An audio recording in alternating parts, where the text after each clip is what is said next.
தன் நற்செய்திக்கு வெட்கப்படுவதில்லை, எனில் அது கடவுளின் சக்தி.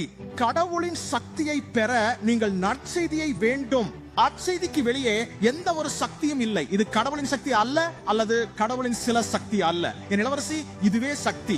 கடவுளின் சக்தியை நாம் பிடிப்பதற்கும் நாம் அதுல கால் பதிக்கவும் அதனால்தான்.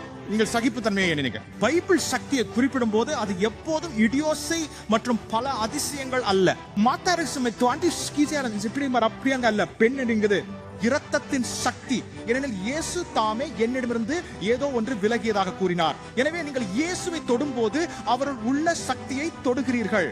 இயேசு வார்த்தையாக உள்ளாரு. நீங்க வார்த்தையை தொடும்போது அந்த வார்த்தையில் உள்ள சக்தியை நீங்க தொடுகிறீர்கள். வெட்கப்படாமல் இருக்கிறேன், ஏனெனில் அது கடவுளின் சக்தி. எனவே எப்போதாவது ஒருவர்